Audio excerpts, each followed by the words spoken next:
quero agradecer o convite. Eu gosto. Cheguei ontem aqui às 2 da manhã, porque deu um problema no voo, e vou embora hoje às 6h30, 7 horas, amanhã à noite, quem sabe hoje até eu já estou trabalhando. Mas eu queria reafirmar, além do agradecimento, a gente é muito bem recebido, muito bem tratado. Sinceramente, eu queria reafirmar que eu desejo muito o contraditório. Eu desejo muito que a gente consiga ter um debate. Eu desejo muito que vocês, se discordarem, discordem, porque se isso não reverberar para um lado ou para o outro, não adianta a gente vir aqui. Ok? Eu vou falar da assistência ao bebê. De fato, essa é um pouquinho do currículo. Queria começar por uma questão que eu julgo muito importante, que são o que a gente pode chamar dos aspectos psicológicos da assistência ao parto, né? Nós somos profissionais de saúde. Se alguém aqui tiver pessoalmente a experiência da maternidade ou da paternidade, vai entender que não existe momento mais especial da nossa vida que a vida de ter um bebê. Então, a gente, infelizmente, tende a esquecer esse momento quando a gente está num plantão muito puxado, quando a gente está na porta de entrada, quando a gente está atendendo uma pessoa que vai viver aquele momento. E um nascimento é uma janela absurdamente importante para a gente passar por ela e favorecer a vinculação entre a mãe e o bebê. E essa vinculação, quando ela começa por uma porta bem aberta, ela tem um desdobramento muito bom em termos de saúde física e mental para a mãe e para o bebê. E aí, um pouquinho de relembrar vocês que o Winnicott originalmente era um pediatra, e ele é na teoria do apego, na teoria do vínculo mãe-bebê, ele é uma ponta de lança nesse pensamento. Talvez uma das coisas mais importantes que ele tenha falado e formulado é o que ele chama de preocupação materna primária, como que uma mulher quase precisa enlouquecer para receber o seu bebê, e como que quando isso não acontece, o risco de enlouquecimento é muito grande. Então, a gente tem que pensar nisso, a gente tem, como eu falei, a gente tem que se interessar pela vida das pessoas que a gente está atendendo, a gente tem que saber, aqui eu sei que tem residentes, médicos e médicas, enfermeiros e enfermeiras mais velhas. Para qualquer idade, a gente tem que falar que a história das pessoas é importante, que saber o nome, saber onde mora, no nosso caso, saber a paridade, saber a questão marital, saber se a gravidez é desejada, isso tudo são variáveis que implicam num bom começo de vida e vão implicar no nosso trabalho. Então, a gente tem uma janela muito grande para o apego, e quem trabalha aqui em UTI neonatal já viveu ou pode viver uma situação como essa, onde a literatura da psicologia fala no que eles chamam de luto antecipatório, né, que é o medo que aquela família, especialmente a mãe, tem de se ligar nesse bebê com medo que ele morra, e quando ele morre, ela se arrepende profundamente de não ter se ligado nele, e quando ele vive, ela se arrepende profundamente de não ter estado perto dele no talvez pior momento que ele tenha passado. Isso hoje é uma situação comum na neonatologia, até porque a neonatologia está cada vez mais se capacitando, e isso é uma discussão entre nós, a atender aqueles bebês quase inviáveis como esse, e a gente tem que dar esse acolhimento. A gente tem que dar um acolhimento a um bebê que vem com a marca externa de uma malformação, que jamais é um bebê esperado. Se o bebê que a gente espera, que a gente idealiza, e aqui se tiver algum psicólogo trabalhando aí na multidisciplinaridade, como a gente falou, vai entender o que são os desejos, o que é o imaginário da maternidade. Jamais o imaginário da maternidade é um bebê com uma fenda e com um lábio leporino. Só que a mãe precisa desse bebê e o bebê precisa dessa mãe. Então, a gente, quando consegue, mesmo num parto cesáreo, fazer um contato precoce, a gente consegue captar esse olhar, a gente consegue um sucesso no aleitamento, a gente consegue um sucesso no vínculo, e é a saída para, vamos chamar assim, felicidade psíquica, que essa mãe e esse bebê têm e a gente pode oferecer. Então, do ponto de vista psíquico, a gente está muito perto do que o Winnicott falou, no que toca a esse começo da vida, e a nós que trabalhamos na área da saúde materno-infantil, todo esse esteio, todo esse começo de vida tem um grande guarda-chuva, que é o psiquismo materno. Da nossa parte, se a gente minimamente tiver respeito com quem a gente está atendendo, se a gente reconhecer aquele momento como único, para nós é mais um nascimento, para nós é o 5º parto da noite, para nós é o 120 parto da nossa vida, mas para aquela família é aquele, a gente tem uma contribuição muito grande para o começo da vida. A nós, pediatras, se a gente acredita no trabalho multidisciplinar, que ele pode ser visto como um trabalho entre outras especialidades não médicas, ou entre as especialidades médicas em subespecialidades diferentes, a nós, pediatras, é impossível desvincular o nosso trabalho da assistência obstétrica, que pode ser prestada por um obstetra, pode ser prestado, como a gente vem falando, por uma enfermeira obstétrica, pode ser prestado por quem teve a oportunidade de prestar ou se gabaritou para prestar esse atendimento. E aí eu convido os pediatras, porque nós pediatras não estamos ainda ocupando o local que deveria ser ocupado no que toca à nossa responsabilidade em relação ao parto e à nossa responsabilidade em relação às decisões conjuntas que devem ser tomadas, que envolvem o nascimento. Então, é óbvio, nós atendemos a criança que está nascendo ou que acabou de nascer. Então, é óbvio que a gente tem que se preocupar com a condição de nascimento. E aí uma pergunta que eu vejo frequentemente, especialmente na literatura publicada por Michel Audin, ele faz essa pergunta o tempo inteiro nas suas publicações. Quais são as necessidades básicas de uma mulher para parir?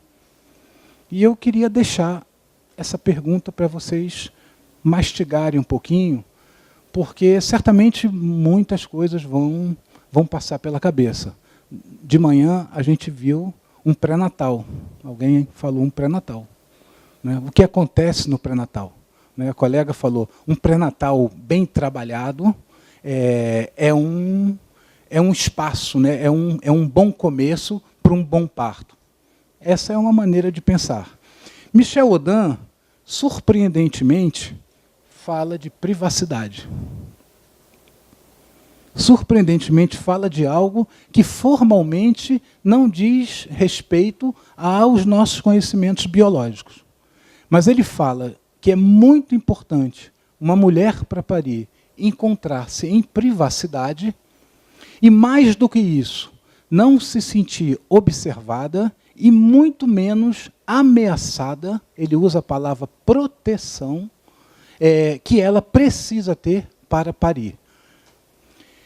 E aí, nesse sentido, essa mulher consegue sintetizar o que eles chamam de um grupo marcado hormonal, o que eles chamam de um coquetel dos hormônios, liderado marcadamente pela síntese de ocitocina.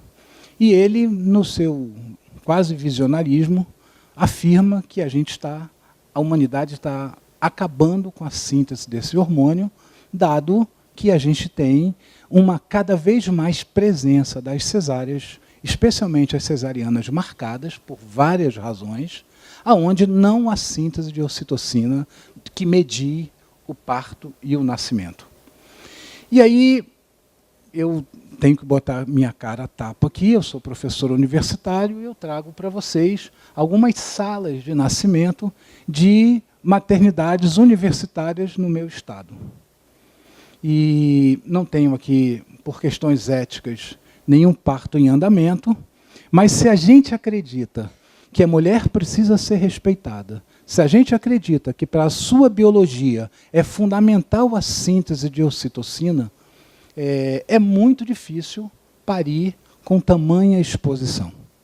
É muito difícil parir num partódromo, num vaginódromo, como as pessoas falam, com várias mulheres gritando ao mesmo tempo, muitas vezes desassistidas, apesar de estarem dentro de um hospital, algumas vezes assistidas, muitas vezes assistidas, mas que a gente possa fazer uma reflexão do nosso local de trabalho na questão de como que ele favorece ou não favorece o nascimento, e eu estou falando isso quase como um obstetra, porque não sou e porque estou profundamente envolvido com isso, exatamente por ser um pediatra. Um minuto para falar do que talvez represente a maior fotografia da situação. Não sei se vocês... Isso já começa a ser antigo, mas isso é a maior fotografia do que a gente conseguiu hoje, esse inquérito que foi a pesquisa Nascendo no Brasil, que é completamente público e disponibilizado nas redes de internet, onde os pesquisadores entrevistaram quase 24 mil mulheres no Brasil inteiro, maternidades públicas, privadas e mistas, nesse quantitativo de hospital, um N extremamente representativo, uma pesquisa extremamente técnica e bem conduzida pela Fiocruz, pelo grupo do Instituto Fernandes Figueira, lá no Rio de Janeiro, e a gente traz essa revelação que uma partezinha dela, a Melânia, colocou, e que ela serve para nós, e serve para mim, porque eu quero... Vocês vão entender por que eu estou apresentando isso quando a gente é chamado aqui para falar da assistência ao parto e nascimento. Eles encontraram, como a Melânia disse de manhã, 30% de gravidezes não desejadas, uma taxa de 52% de partos cesáreos Brasil como um todo, quase 90% de parto cesáreo no setor privado, aproximadamente 42% dos partos em adolescentes foram cesarianos, desse quantitativo de parto, eram quase 20% de parto. Aí, puxando o gancho da nossa discussão, temos uma taxa de prematuridade, mais da metade da taxa de prematuridade, por exemplo, da Inglaterra, e temos um quantitativo muito grande de bebês, hoje chamado de prematuros tardios ou termos precoces. Só para lembrar que esta realidade, muito marcadamente mediada pela intervenção, talvez maior do que a intervenção cesárea, seja o uso exagerado de ocitocina, talvez a cesárea só perca para a intervenção na gravidez para a ocitocina, a gente tem um modelo marcadamente submetido a uma intervenção e não temos bons resultados perinatais. Não temos bons resultados perinatais. Por isso que eu me contraponho e peço que vocês reflitam que o medo da anóxia perinatal não se resolve pela intervenção cesariana, não se resolve pelo atropelo do processo biológico altamente fisiológico, quando respeitado, que passam mãe e bebê durante o processo de parto. Então, eu fico pegado e quero ser o mais equilibrado possível e quero debater isso mais abertamente com vocês, porque para a saúde das nossas crianças é fundamental que a mulher entre em trabalho de parto. A gente tem que fazer essa reflexão a partir de dados que eu vou tentar mostrar para vocês aqui, que eu espero que consiga. Ainda na fotografia da nossa realidade Brasil, nós pediatras estamos atendendo 71% dos nossos bebês saudáveis com sonda na via aérea, com sonda muitas vezes no estômago, expondo os nossos bebês a risco de reflexo vagal e bradicardia pós-nascimento. Estamos aspirando, como eu falei, esses bebês, estamos usando razoavelmente uma quantidade de oxigênio inalatório, estamos botando bastante bebês na incubadora e estamos, eu considero isso um bom resultado. Acho que para um evento tão fisiológico ele é aparentemente baixo, mas para tanta intervenção, a gente ter 45% de bebês mamando na primeira hora, eu acho uma vitória. Eu acho um dado extremamente positivo que havemos que melhorar, que temos que melhorar.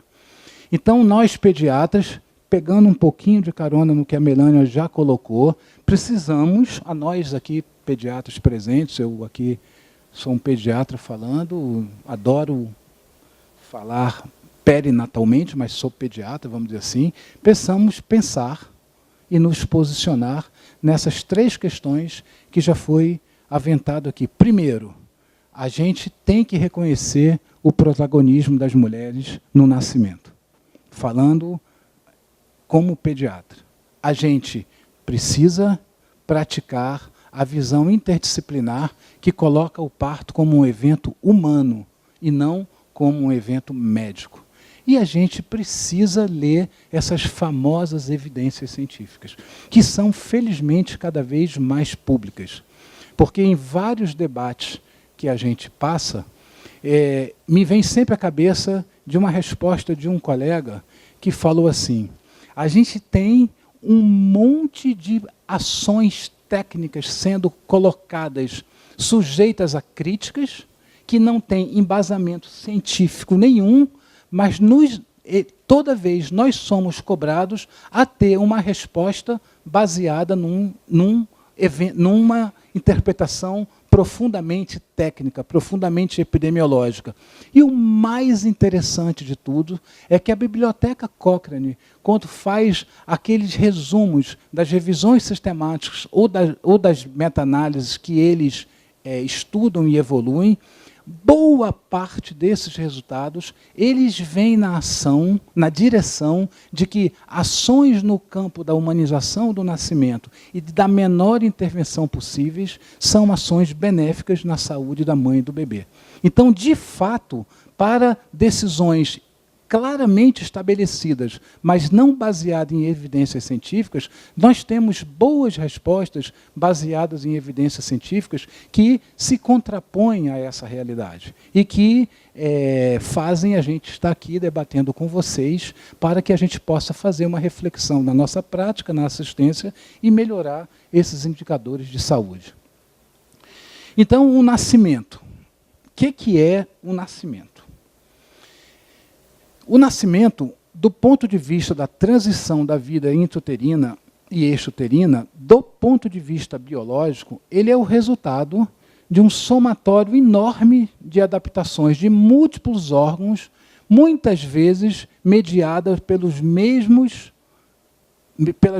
substâncias químicas que se interpõem e têm a mesma ação, vamos dizer assim, no amadurecimento pulmonar, no recrutamento de gordura marrom para produzir calor, na limpeza, no clearance do líquido alveolar, que favorece o bebê respirar, e por aí vai. Do ponto de vista simbólico, quando a gente liga um cordão, quando a gente corta um cordão, do ponto de vista simbólico, a gente está falando para aquele bebê: olha só, você passou 9 meses com a sua mãe, você foi dependente dela 9 meses dentro do útero e agora eu cuido de você, mas você vai funcionar por você. Pô, corta o cordão. E aí, quando a gente vai estudar o que acontece nessa transição, o que mais me impressionou ao longo desses anos de estudo sobre isso, é que os nossos bebês são muito resilientes. Porque não é a hipóxia neonatal, que eu respondi de manhã. É porque você pegar um bebê com uma pressão do sistema cardiovascular dele baixa, porque está ligado à placenta, e mais da metade do débito cardíaco dele, do coração dele, não volta para a placenta e 0 vai para o pulmão. Você pegar um bebê que vai daqui a 1 minuto respirar e não deu a ele a oportunidade de fazer o clearance do líquido alveolar. Você pegar um bebê que não demonstrou sinais de que está biologicamente preparado para nascer e, marca aquela cesárea, corta o cordão e fala, nasce, é de uma coragem absoluta de nós que estamos tomando essa decisão. E para uma transformação tão grande, como os pesquisadores mostram, do que o nascimento pode representar, nós estamos tendo muito pouco transtorno do que potencialmente poderia acontecer. Então a situação era para ser muito pior. Aí sim, a nossa taxa de hipóxia, a nossa taxa de hipotermia, a nossa taxa de acidose metabólica, a nossa taxa de taquipneia transitória, a nossa taxa de membrana hialina, a nossa taxa de infecção, as nossas consequências de desmame eram para ser muito piores. Não é nada bom o nosso cenário, do ponto de vista do bebê.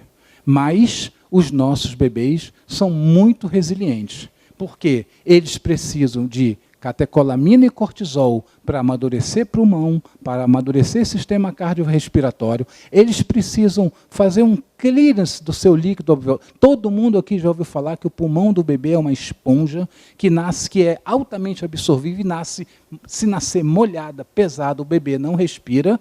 E a gente não dá chance ao nosso bebê de limpar esse líquido alveolar, de botar para fora esse líquido alveolar antes do nascimento. Daí uma das maiores causas de taquipneia transitória ser exatamente o parto cesáreo fora do trabalho de parto. Então, o bebê precisa da síntese desses mediadores e precisa dar sinal de que ele está pronto para poder respirar. Qual é a expressão disso? O trabalho de parto. O trabalho de parto é a maior expressão de que o bebê está se preparando para nascer. Quando, no trabalho de parto, ele adapta o sistema cardiovascular e, quando ele não adapta, a gente tem, pela prematuridade ou pelas taxas de cesárea, essas anormalidades na sua adaptação. O que ele precisa fazer para nascer? Depurar o líquido alveolar, secretar surfactante para que o pulmão não colabe, precisa marcadamente mudar o seu padrão de circulação fetal para a fase adulta ou jovem recém-nascido, lembrem que ele está desviando o sangue do pulmão. Então, a gente fala simbolicamente que a circulação fetal é uma circulação em paralelo, com uma alta resistência da circulação pulmonar primária, porque o sangue é impedido de ir para o pulmão, porque não é lá que ele é oxigenado. Ele precisa diminuir essa resistência exatamente para se oxigenar, e isso tudo acontece por uma mediação endócrina chamada a responsabilidade cortisol e catecolaminas, que são exatamente sintetizadas a partir do pico de ocitocina, ou do aumento da ocitocina materno e do trabalho de parto. Por isso que a gente pede que nós todos como profissionais de saúde, na área da saúde materno-infantil, façamos uma reflexão sobre o que acontece do ponto de vista da fisiologia do nascimento, comparado à nossa prática, comparado aos nossos indicadores, especialmente de cesáreas, e mais especialmente ainda de cesáreas marcadas fora da manifestação do trabalho de parto. Então, eu também sou membro do Comitê de Reanimação da Sociedade Brasileira de Pediatria, por isso que fico muito confortável de expor as minhas ideias, resultado dos estudos e dos debates. Isso aqui está escrito no Manual da Sociedade Brasileira de Pediatria do Comitê de Reanimação Natal. A necessidade de intervenção é muito maior quanto menor a idade gestacional, e lembrem que a gente interfere na idade gestacional quando a gente não respeita o tempo de maturidade. O parto cesáreo entre 37 e 39 semanas, teoricamente a termo, mesmo sem asfixia, eleva riscos para que a ventilação seja iniciada, e a gente tem aí mais ou menos esses dados, números, que mostram que a gente está aqui, a nossa realidade, o que está havendo com a nossa forma de nascer. Então, para nós pediatras, por favor, vamos fazer essa reflexão. Isso é um dado estatístico. Se nós participarmos de 100 partos, 90 partos, a gente vai precisar claramente proteger esse bebê para adaptação, porque eles fazem tudo sozinho. Desses 100 partos, 9, a gente precisa dar um empurrãozinho. O que é um empurrãozinho? Ventilar esse bebê. E desses 100 partos, 1 a gente vai salvar ou não salvar a vida desses bebês, porque estatisticamente 1% desses bebês são aqueles bebês que eu morro de medo da anóxia. A colega está aí sentada. que eu preciso entubar, massagear, usar droga, usar expansor, usar soro fisiológico, adrenalina, etc. A reflexão que eu peço é que nós estamos tratando 90, quem sabe 99, como um. Eu, quando vou atender um bebê, eu estou sempre pensando que ele vai fazer asfixia. Eu estou sempre pensando que eu vou entubar esse bebê. Paradoxalmente, muitas vezes não deixo nem o ambu ligado. Porque isso é outra coisa que, por favor, por mais humanizado que sejamos, por mais humanizado que pretendemos ser, não atendam nenhum parto sem um ambu montado, sem um laringo montado, sem um carrinho, porque não dá tempo de montar na hora. Quem já passou essa experiência pode estar ouvindo a cabeça balançar, porque até para desembrulhar o ambu com o bebê parado, a gente treme na mão, com mais experiência que tem, e a máscara cai. Não é verdade? Então, agora, atender 90 como 1 ou 1 como 90 é um desserviço à saúde dos bebês.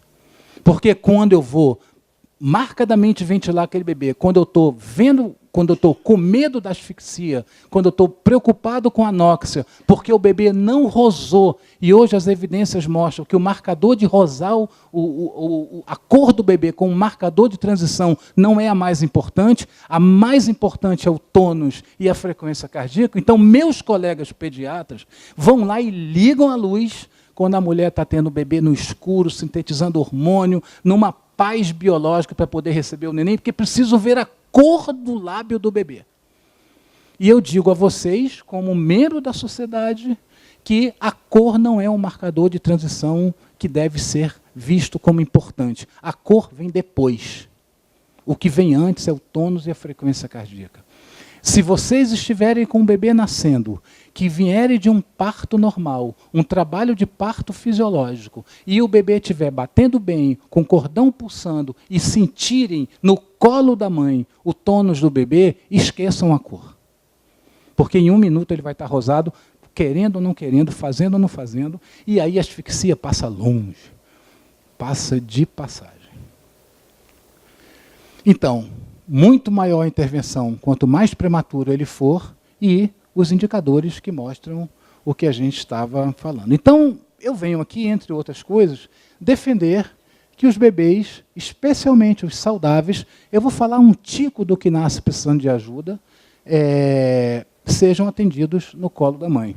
Eu me identifico com essa literatura, isso, vamos dizer assim, evidentemente eu falo em meu nome, mas eu falo a partir de uma experiência de publicações que eu refiro e que eu reverbero, que se vocês tiverem interesse, está aqui. Essa autora chamou da hora sagrada. Outros autores, especialmente Michel Odan, fala da hora de ouro, Golden Hour. Podem chamar do jeito que quiser. Mas quando o bebê nasce e é colocado pele a pele com a sua mãe, ele se locupleta de algumas dessas de algum desses fenômenos biológicos, especialmente porque o pico de ocitocina ainda é maior depois do nascimento, quando ele é grudado no corpo da mãe, ele se locupleta de fazer uma estabilidade fisiológica muito mais confortável, favorecer o apego, prevenir aspectos negativos da separação. Não há mais razão nenhuma para a gente ter berçário nos hospitais onde o bebê vai ficar em observação, bebês saudáveis.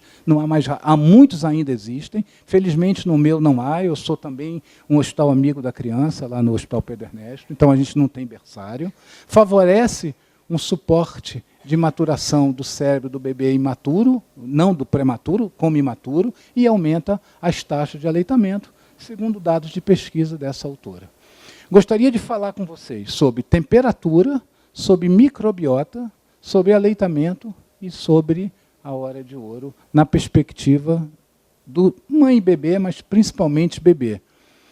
Uma das questões mais importantes na transição é o equilíbrio da temperatura. Então, a gente sabe que o bebê tem uma temperatura razoavelmente um pouco acima da temperatura materna. A gente sabe que a termogênese, novamente, ela é mediada a partir da mobilização de gordura marrom, mas, novamente, com mesmas substâncias químicas que envolvem a maturação pulmonar, que envolvem o equilíbrio cardiovascular. A gente sabe que esses bebezinhos, especialmente o termo acumulam essa gordura em volta de alguns órgãos e a mediação endócrina é a mesma. Como é que a gente ajuda essa termorregulação? Primeiro, eu não posso atender um bebê que vem de 37 graus, de 37,5 graus, numa sala com 20 graus. Isso é ponto pacífico para a gente. O gasto energético que esse bebê se submete, que se propõe a fazer exatamente para manter a sua homeostase no campo da termorregulação, é absurdamente alto quando ele encontra uma sala de parto ou um local de nascimento muito frio. Então, por favor, o local que vai nascer, seja uma sala de parto, seja uma sala cirúrgica, seja um PPP, seja inclusive em casa, não pode estar a 20 graus, não pode estar a 19 graus. Que está a 19, 20 graus para o nosso conforto, nós profissionais. Então, quem escolheu trabalhar na assistência ao parto tem que assumir que vai trabalhar numa sala um pouquinho mais quente. Não vai trabalhar numa sala a 19 graus. E segunda coisa, quanto mais tempo ele passar molhado, mais espontaneamente ele evapora aquela água, que é o líquido amniótico, do seu corpo. Este líquido tem um calor próprio, tem uma capacidade de baixar a temperatura extremamente alta. O que eu peço a vocês é a experiência de tomarem um banho muito quente, num dia muito frio aqui em Londrina, e ficarem 10 segundos pós-banho sem se secar. A moça ali, minha colega, está dizendo, nossa, vai sentir frio, não é isso? É isso que acontece com os bebês. Então, por favor, nasceu, gruda na mãe. Segunda coisa, seca esse bebê. Porque você, quando seca esse bebê, você não deixa ele evaporar a temperatura. E aí ele não perde calor. Porque se ele perder calor, ele vai fazer hipoglicemia e potencialmente hipóxia. Aí sim. Aí sim. Então vejam que não é o modelo, não é o tipo de via. Não é porque passou pela perereca ou porque não passou pela perereca. Não envolvam o bebê nesses panos. Esse pano é para cobrir o bebê. O bebê está na pele da mãe. Não, quer dizer, não adianta a maneira de falar, desculpe a ênfase. Mas a ideia não é ter a mãe no colo do bebê cheio de pano. A ideia é ter o bebê no colo e a cabeça coberta, porque é uma das áreas que mais perde calor, a superfície corpórea proporcional do polo cefálico é muito grande em relação ao corpo do bebê, e o bebê com o pano seco envolvendo. Quando a gente evita a hipotermia, a gente consegue uma boa passagem do ponto de vista da temperatura. Palidez, hipotonia, debilidade para sugar, letargia, acrocianose, irritabilidade, são dados indiretos ou diretos de que algo na adaptação da temperatura mediado pela hipotermia pode ter acontecido e que a gente precisa tomar decisões na relação de corrigir. Segundo ponto que eu quero falar com vocês sobre a microbiota.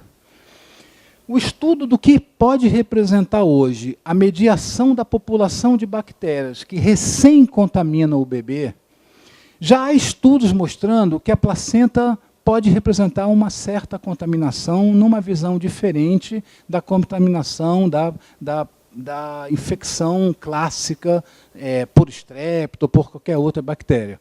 Mas o que a gente está falando e pedindo que vocês tomem conhecimento, ainda não é algo muito prático, mas é algo que já tem um impacto do ponto de vista de saúde pública na ação, na saúde dos bebês, começando pelo começo da vida.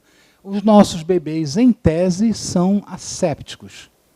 E os estudos mostrando a importância da formação do nosso genoma, mediado por um conjunto absurdo de outros DNAs, que são o DNA da população de bactérias, que o corpo da mãe, especialmente a vagina da mãe, pode representar no equilíbrio imunológico desse bebê, entre outros, é impressionante a avalanche de publicações que vem nesse sentido.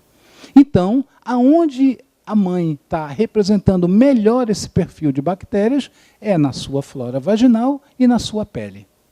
Então, os nossos bebês se locupletam de passar pela vagina e se locupletam de estar em contato pele a pele imediatamente ao nascimento. Quando isso ocorre, então aqui a gente vai vendo algumas coisas, por exemplo, a gente ainda vê muito colega atendendo os partos com perneira, não é isso?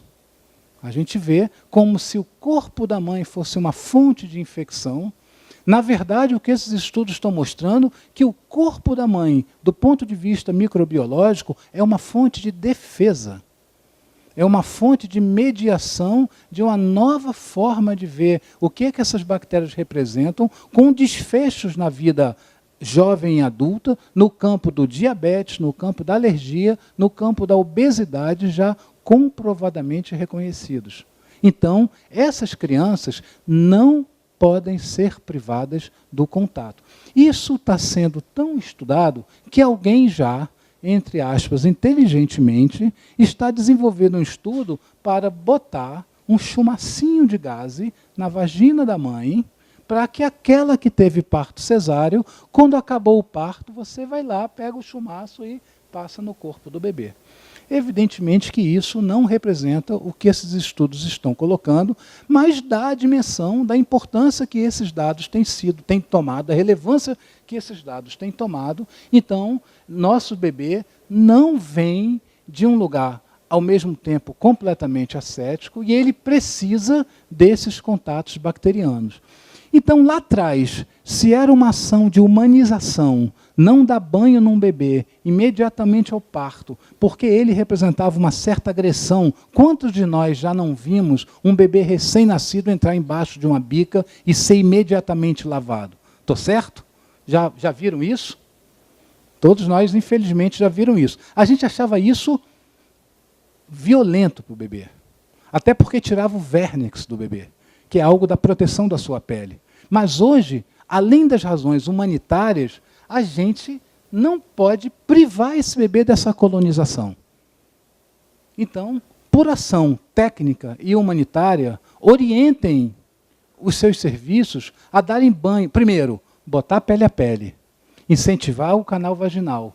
Mas, no que toca à higiene desses bebês, preserve esses bebês do banho em pelo menos 24 horas, quando essa microbiota já estabeleceu, já se reproduziu e já está lá funcionando como os pesquisadores e os cientistas dizem que ela deve se posicionar. E ela é tão importante que o inverso é puramente verdade.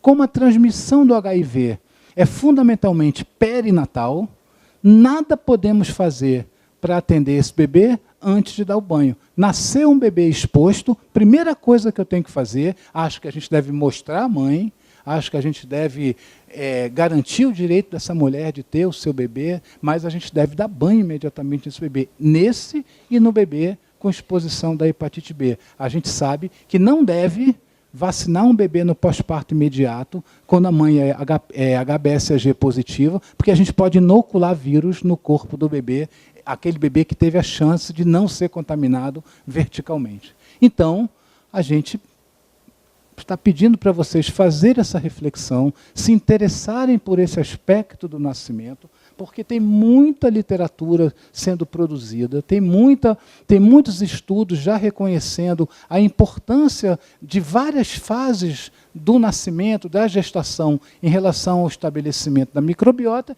e tem vários estudos reconhecendo o que eles falam, que é a disbiose, que é a ruptura desse equilíbrio com enterocolite necrotizante, eczema, diabetes tipo 2, asma, obesidade, por aí vai. A gente tem estudos no Brasil, é muito interessante, um grupo em São Paulo estudou a microbiota dos bebês, nesse caso, em dois grandes grupos, uma comunidade dita mais popular e uma comunidade de classe média alta, e eles reconheceram a microbiota diferente, e eles foram ver que existem, pesquisadores paulistas mostraram que existe importante diferença entre essas microbiotas, e que, na verdade, essas microbiotas estavam relacionadas no que toca a sua diferença, no que era dois aspectos relacionados ao parto: o aleitamento e a via de parto. O bebê da comunidade, o bebê vivendo e morando em condições piores socialmente, na maior parte deles tinham mamado e tinham tido parto normal, tinham um cocô mais bacana. Tinham bactérias no seu cocô, pelo menos alguma coisa, para quem passa as agruras da vida, estavam melhor. Então, a razão que eles encontraram é que esses bebês mamaram e a via de parto dele tinha sido a via vaginal. Eu tenho estado, de um tempo para cá, muito interessado no que o Michel Audin vem escrevendo.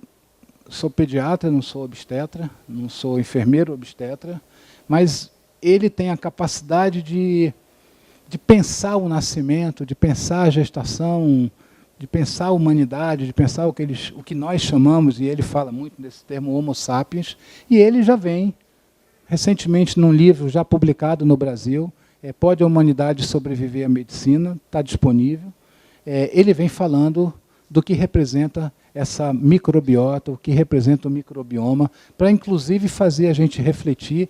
Por favor, não é o nosso debate, mas do ponto de vista da microbiota, a nossa melhor microbiota está em casa, não está no hospital.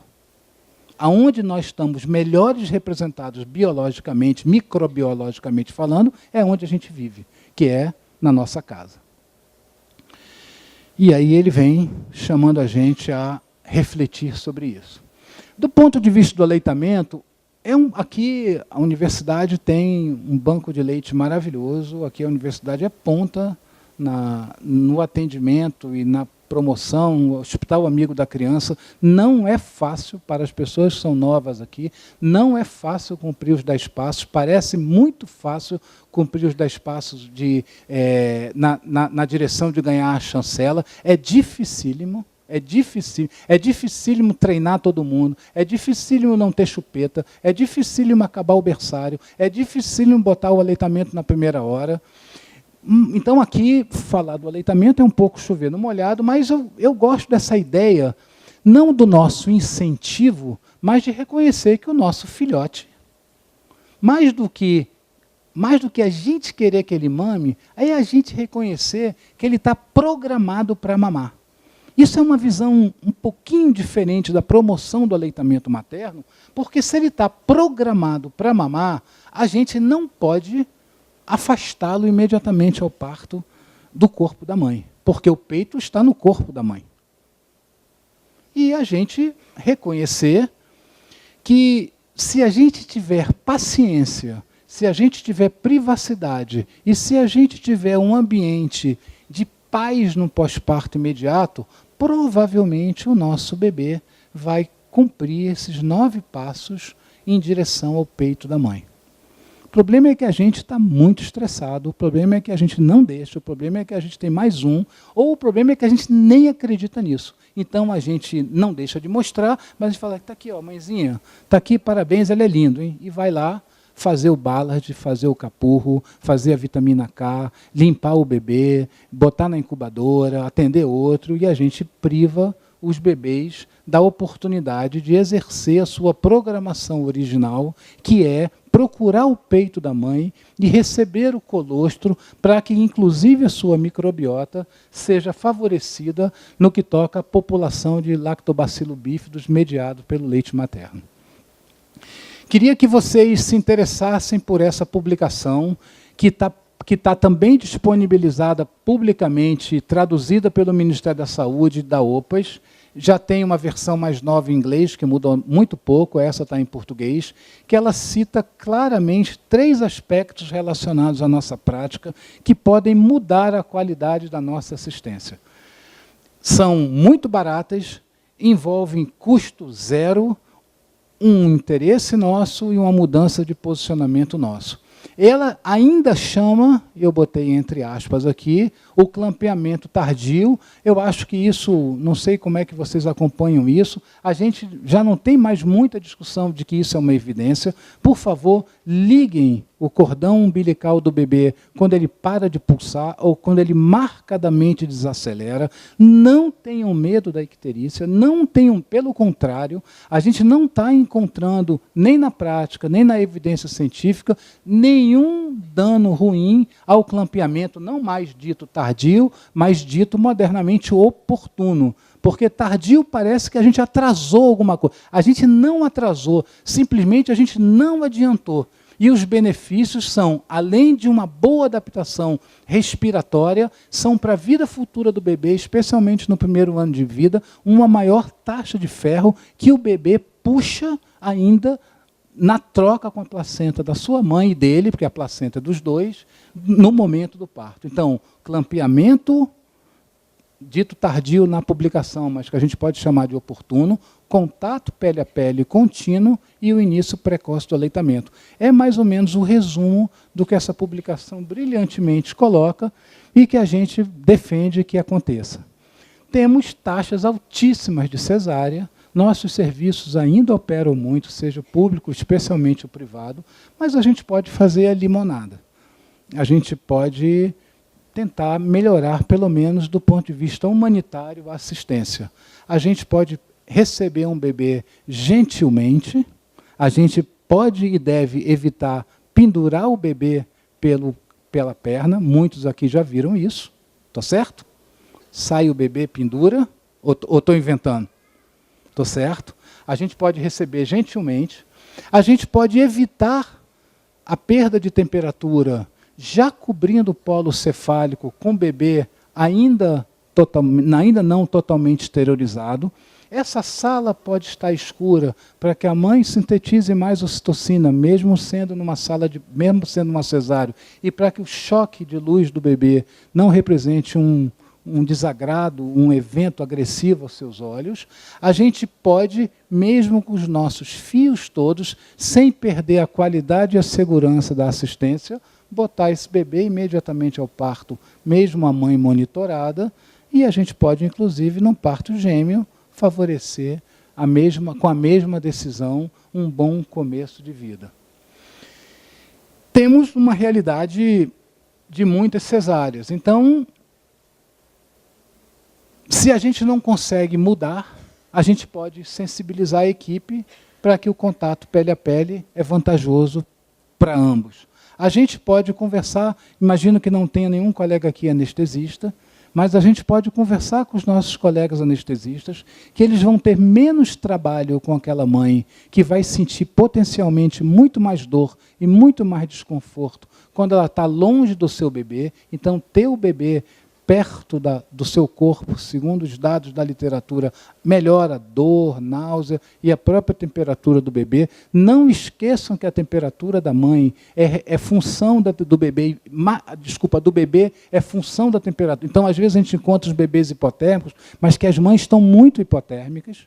Então, a gente tem que ter cuidado também e sugerir que a gente vigie a temperatura do corpo da mãe, porque pode repercutir no bebê.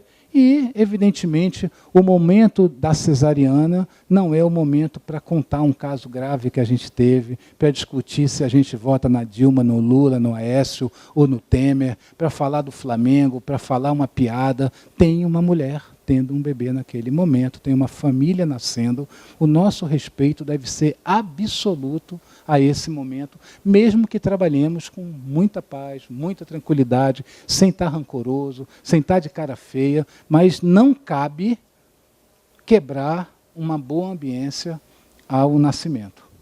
Então, nós pediatras, por favor, se estamos diante, por isso que devemos escolher a história, se estamos diante do risco habitual, se estamos com certeza presentes na possibilidade de mais de 90% da nossa assistência ao parto, se os nossos bebês são saudáveis, tratem esses bebês como crianças saudáveis.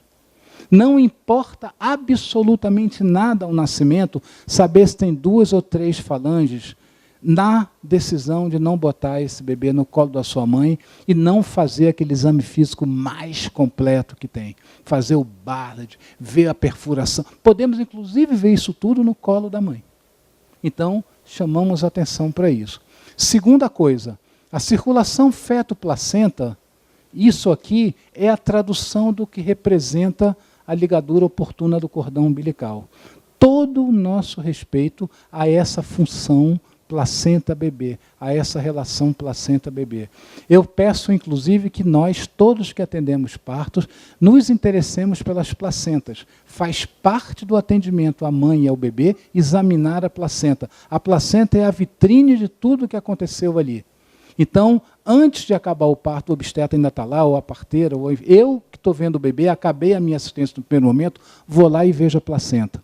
Eu boto a mão na placenta, vejo a calcificação dela, vejo o âmnio, vejo a cor, vejo se está impregnada de mecônio, vejo a circulação, estimo o peso, eu me adianto em muito do que aconteceu ali com aquela gravidez e me antecipo a possíveis agravos que o bebê possa passar na medida que eu examino a placenta.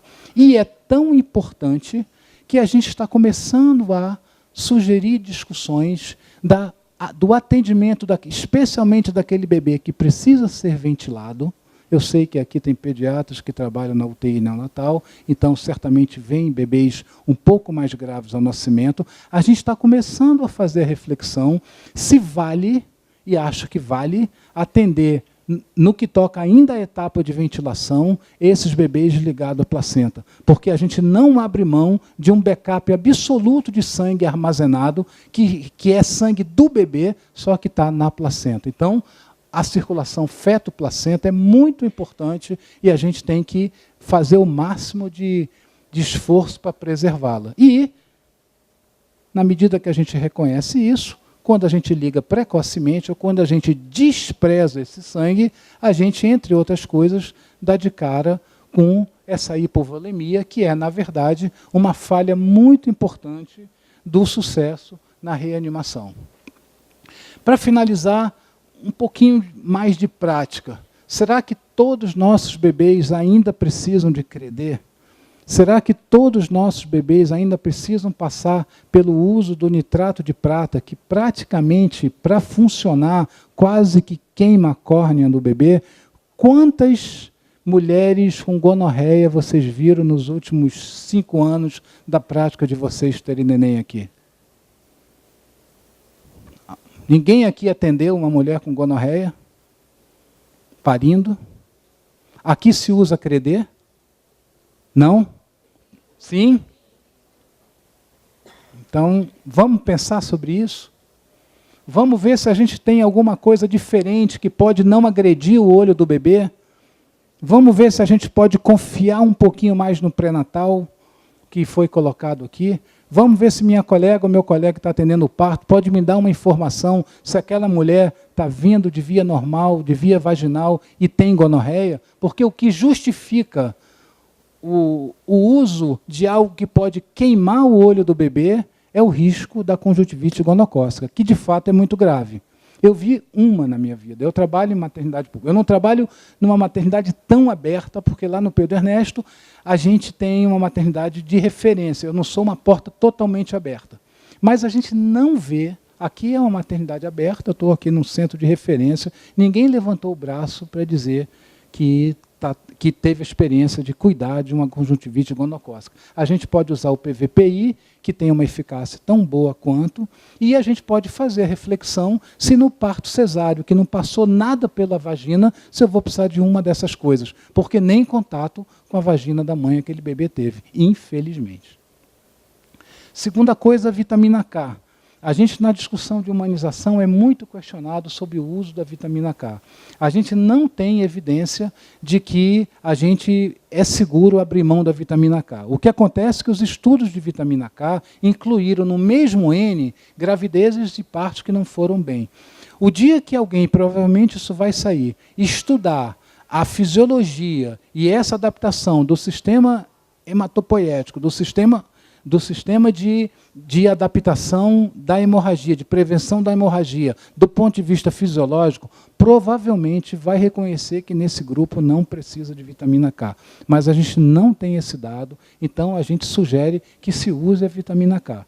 Algumas mães que se interessam pelos seus partos, que trabalham com consentimento, que fazem plano de parto, não sei se vocês vivem isso aqui, pedem o uso da vitamina K oral. A gente precisa dizer para ela que é quase tão eficaz quanto, cai aproximadamente 10% a eficácia, ela precisa saber disso e ela precisa se responsabilizar em fazer 2 doses de vitamina K oral, porque o tratamento são 3. A dose é maior e é com intervalo de 1 semana. A primeira eu posso fazer, a segunda e a terceira é ela que tem que fazer. Se ela se comprometer com isso, a gente pode discutir se vale a pena fazer a vitamina K oral.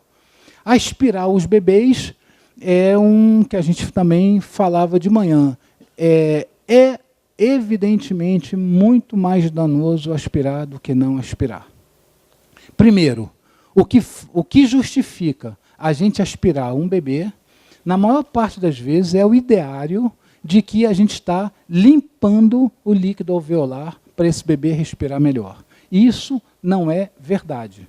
O que faz esse bebê respirar melhor imediatamente ao parto é a quantidade de sangue que chega no pulmão desse bebê quando a resistência vascular pulmonar primária cai incrivelmente durante o trabalho de parto. Então, durante o trabalho de parto, antes do bebê nascer, começa esse pulmão a receber sangue, que a chegada desse sangue, que a gente chama de quase um tsunami de invasão de sangue, é o que é responsável pelo clírice do líquido alveolar pulmonar.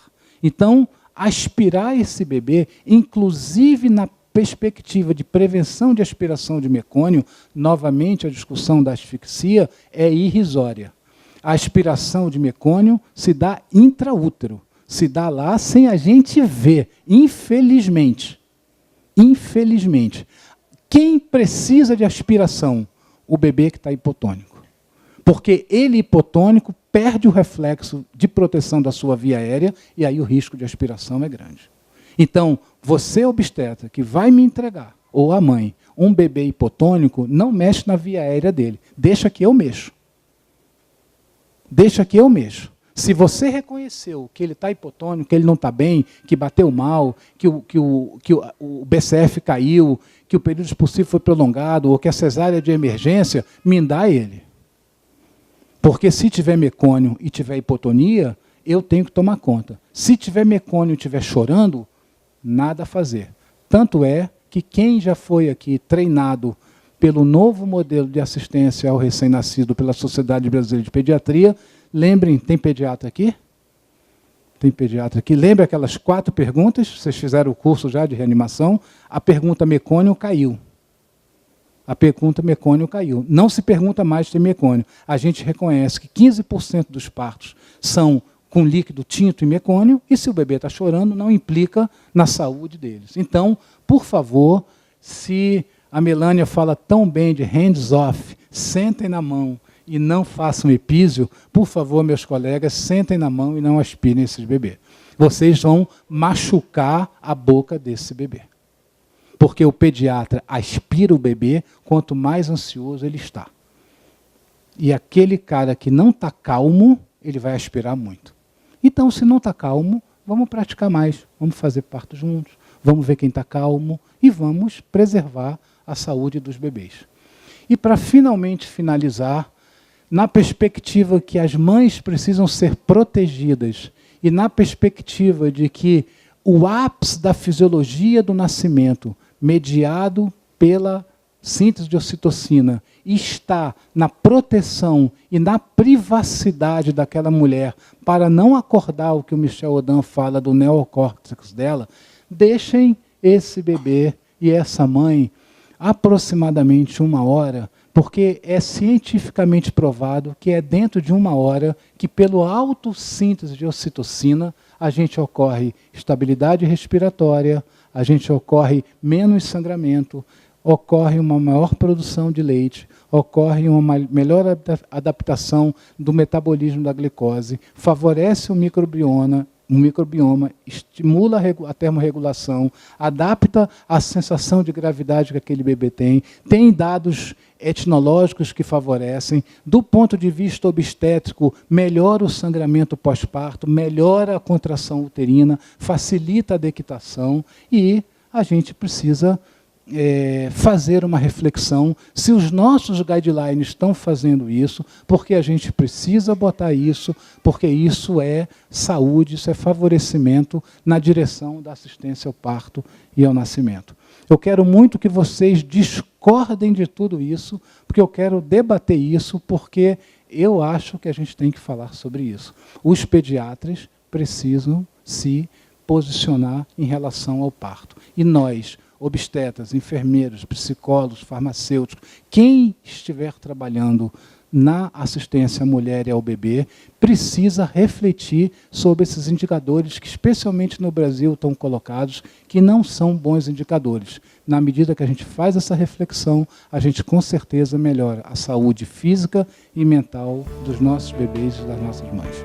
Muito obrigado.